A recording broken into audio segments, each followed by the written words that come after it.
My cat is a god. Not like a god.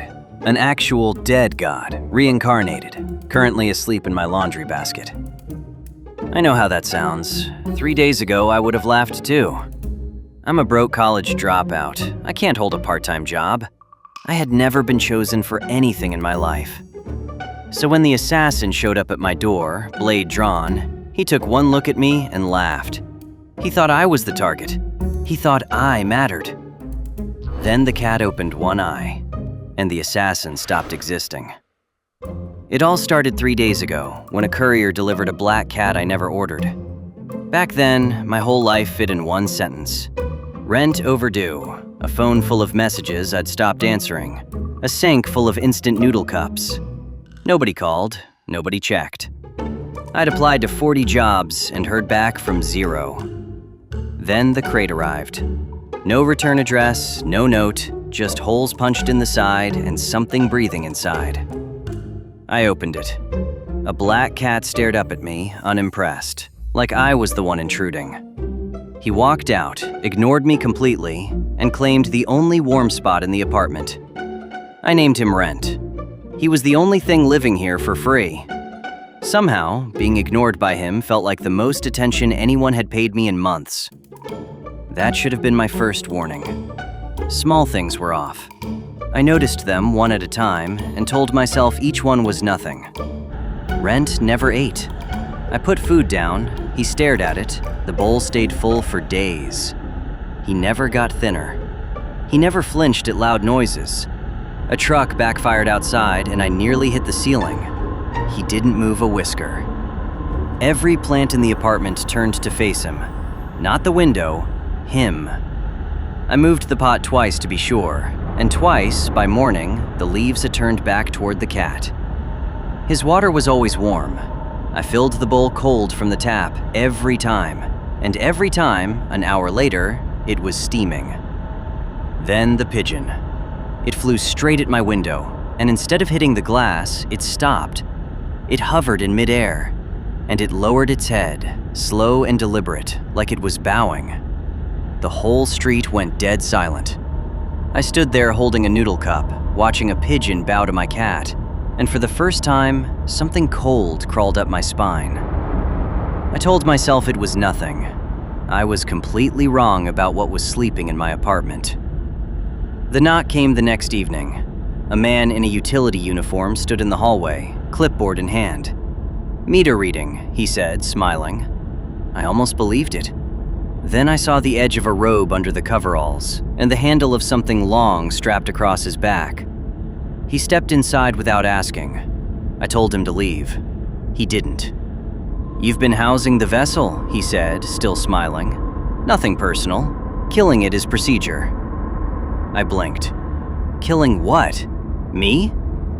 He laughed. It was a warm, patient, genuinely amused laugh. The laugh of a man who had done this 100 times and never once been surprised. "You," he said, "you're nobody. I mean the god." He drew the blade. It was beautiful, and it was very clearly meant for something holy. And Rent walked between us. The cat didn't hurry. He padded into the space between me and the blade, sat down, and yawned. A long, slow, jaw-cracking yawn. The yawn of something that had been interrupted 1,000 times across 1,000 lifetimes, and was frankly sick of it. The blade came down. It never landed. There was a flash, not bright, not loud, just a single, silent instant where the air seemed to fold in on itself. And then the blade was gone, and the arm holding it was gone, and the smile, the confidence, the 100 untroubled years behind his eyes, all of it gone. The room went dead silent. The assassin looked down at the place where his arm used to be. His mouth fell open, but no sound came out. His eyes bulged so wide I thought they'd split. The veins stood out on his neck like ropes. His skin went gray, then white, then a color I still don't have a word for. He tried to scream. He couldn't. Whatever he had walked into this apartment expecting, it had not been this. And the pure, total, world-ending wrongness of it broke something behind his face before he could make a single sound. Then he was gone too. No body, no blood, just a faint smell of ozone and a clipboard clattering onto my floor. Rent turned around, padded back to the laundry basket, and went to sleep. And I just stood there, in my socks, in my overdue apartment, having watched a grown man get erased from existence by a house cat. My only thought was, the deposit on this place is definitely gone. The second visitor didn't knock. He was already sitting at my kitchen table when I turned around. He wasn't an assassin. He wore the same kind of robe as the first man, but his hands were empty and shaking.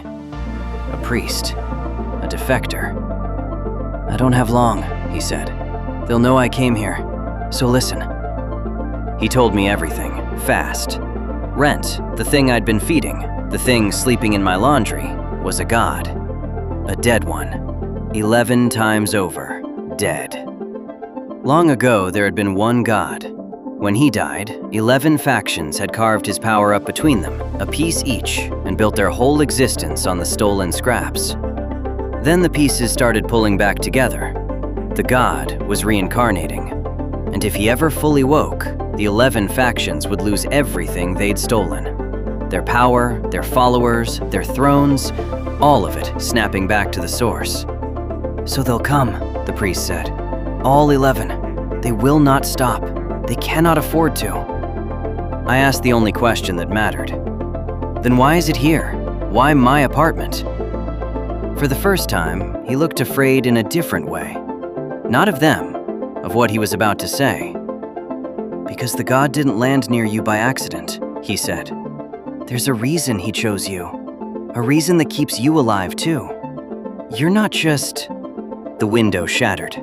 Something thin and bright passed through the room, and the priest's sentence ended in the middle. He slumped forward onto my table, and the unfinished half of what he'd said went with him. The apartment was dead silent. I looked at Rent. Rent looked at me. And for 1 second, I swear the cat looked almost apologetic. They came in a line after that. The first faction sent a knight in gold armor who kicked down my door and announced himself for a full minute. Titles, conquests, the names of worlds he'd burned. Rent didn't wake up. The knight raised his sword over the laundry basket. Rent's tail twitched. Just the tip. The knight folded inward like a can crushed by an invisible fist, armor and all, until there was nothing left but a gold smear the size of a coin. I picked it up later. It was still warm. The second faction was smarter. They sent no one. Just a spell, a ring of burning symbols that ignited across my floor at midnight, meant to erase the whole apartment, me included. The fire reached the laundry basket and stopped. It hung there, trembling, like it had run into a wall. Then it reversed. It crawled back along its own path, out the window, up into the sky, and I heard something very far away scream as its own spell came home. Rent slept through it. The third faction didn't even bother with a weapon. A woman appeared in my living room, radiant, wings of light, and simply commanded the god to end. Her voice shook the walls, divinity in every syllable. Rent stretched. That's all. He stretched, arched his back, spread his toes, gave a little shiver down his spine, the way any cat does waking up from a nap. And the woman came apart. Not violently, gently, like she'd never been assembled correctly in the first place, and the stretch had simply reminded reality of the mistake. By now, I'd stopped screaming at each one. I just started keeping the good spots warm and buying more litter. Then the fourth faction changed the rules. They didn't come for Rent, they came for me. I was at the corner store, buying cat food I knew he'd never eat, when the man behind me in line put a knife against my back and told me to walk. And something happened I didn't expect. Back in the apartment 3 blocks away, Rent woke up. I felt it. A pressure in the air, a drop in temperature, the streetlights flickering all at once down the whole block. The man with the knife felt it too. He looked up, confused, at a sky that had gone suddenly, wrongly dark. He never got to use the knife. Whatever reached him didn't come from me. It came from 3 blocks away, through walls, through people, straight to the thing threatening its anchor. It left nothing behind but a knife clattering on the pavement and a line of very confused people who would never quite remember what they'd seen. I walked home shaking, not from fear, from the realization I'd been avoiding for days. When he was threatened, nothing happened. Rent slept. But when I was threatened, Rent woke. We were connected. I just didn't know how deep it went yet. The factions stopped coming one at a time after that. They started stacking. The 5th sent a swordsman who could split a second into 1,000 slices, each one aimed at the basket. Rent rolled over. Every slice missed a cat that hadn't moved, curved around him like water around a stone, and the swordsman ran out of time to undo what he'd started. He came apart along 1,000 lines at once. It was almost tidy. The 6th sent a plague, a gray mist under the door, engineered to rot a god from the inside. It reached Rent's whiskers and simply died. I watched an entire designed extinction give up and evaporate because the target found it boring. By the 7th, I had genuinely started narrating them to the cat. Here comes another one. Rent. This one glows. He did not care. He has never cared.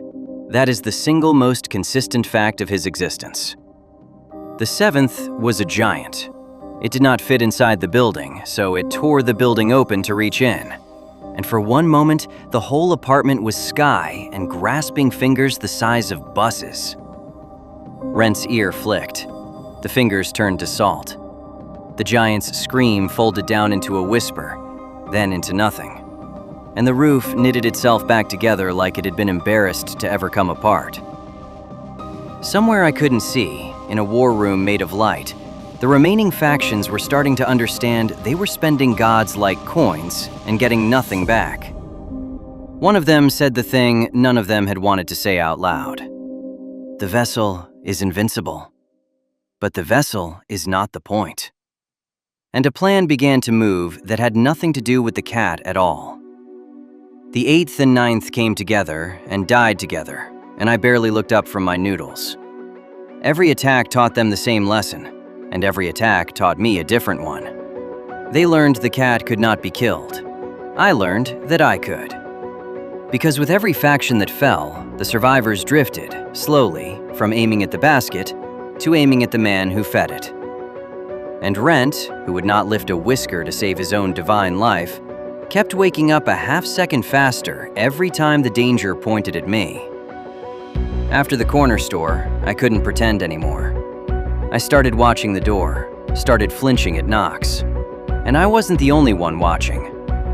Her name was Mira. She lived across the hall, and she'd been leaving little bowls of milk outside my door for a week. For the cat. I'd assumed she was just kind. I was wrong about that, too. She knocked one evening, a normal knock, human, 3 light taps. And when I opened the door, she was holding a bowl and staring past me at the laundry basket, with an expression I'd learned to recognize on a lot of faces that week. Not fear, hunger. You have no idea what you're keeping, do you? She said quietly. Then she smiled, apologized, and left. The bowl of milk stayed on my floor. Rent didn't touch it. Whoever had sent Mira could smile, could wait. That was new. That was worse. And I didn't know yet which of the 11 she belonged to, or whether she'd be back. The 10th faction came differently. It had watched all 9 before it failed. It had learned. They knew now that the god wouldn't wake for its own sake, only for mine. So they built their entire attack around that. They took the whole building. I came home to find every door open and every neighbor gone. Not dead, gone, taken. Held somewhere I couldn't reach, as leverage, as bait, as a way to get to me without touching me directly. And then they touched me directly anyway. The 10th faction stepped out of the shadows of my own hallway. No monologue this time, no titles. Just a blade already moving, already at my throat, faster than the others because they had finally understood. The only way to kill the god was to kill me first. The blade touched my skin, and Rent woke up. Not one eye, not a twitch of the tail. All of him, all at once. For 3 seconds, the god was fully awake. The sky peeled. I don't know how else to say it. The ceiling, the roof, the clouds, the blue behind them, all of it split down the middle like paper and folded back. And behind it was something so vast and so old that my eyes simply refused to hold the shape of it. The building's shadows all pointed the wrong way. Gravity forgot its job for a moment. Every clock in the city stopped at the same second. The 10th Faction's assassin looked up into that open sky, and whatever he saw, he did not survive seeing it. He didn't burn or shatter or fold. He just stopped. Stood there, blade still raised, a statue of a man who had glimpsed the thing his entire religion had spent an eternity trying to keep asleep. And somewhere far above, in whatever hall the remaining factions watched from, I heard a god weep. An actual god. Sobbing, the way a child sobs, at the sight of the thing they'd stolen from finally opening its eyes. 3 seconds. Then Rent yawned, and the sky sealed shut, and he curled back into the laundry basket like nothing had happened. But I was still standing there with a dead man's blade at my feet, and the truth finally caught up with me. That's when I understood what the priest had been trying to tell me before the window took his sentence. The god didn't choose my apartment. He chose me. My soul was the anchor, the tether, the single thread holding a reincarnating god to a world that wasn't ready for him. That's why he woke when I was in danger and slept when he was. To him, his own death meant nothing. He'd done it 11 times. But if I died, the thread snapped. And a god with no anchor doesn't die. He goes feral, unbound, unshaped, a dead god's full power loose in the world, with nothing holding it to a single laundry basket in a single apartment. Kill the cat and I die with him. Kill me and the god comes off the leash. We were a matched pair. We always had been. I'm not the chosen one, I'd been telling myself for days. My cat is. I'd had it exactly backwards. We were both chosen. That was the whole problem. The apartment was dead silent. Far away in a hall of pale marble that had never known a shadow, the last of the 11 factions watched the sky seal shut and did not panic, did not send an assassin, did not raise a blade. It smiled. Because while the other 10 had spent themselves trying to kill a god that couldn't be killed, this one had been listening. This one had heard the priest's unfinished sentence too. And it had understood something the others hadn't. You don't have to kill the god. You only have to cut the thread. I bolted every lock in the apartment that night. I don't know why. Locks hadn't stopped anything so far. Rent slept. I didn't, because I finally understood what the 11th faction had figured out. The other 10 wanted the god dead, and they'd failed, one after another, because a god can't be killed. But the 11th didn't want him dead at all. A god who dies stays gone, but a god who is devoured, eaten whole, anchor and all, passes his power to whatever swallowed him. The 11th faction didn't want to end the god, it wanted to become one, and to wake him fully, to peel that sky open one last time and never let it close. They only needed to do one small thing. Kill his anchor. Kill me. At 3 a.m, something knocked on my door. It was slow, patient. 3 knocks evenly spaced, and the sound it made was not the sound a human hand makes on wood. The apartment went dead silent. I looked at the door. Rent opened one eye.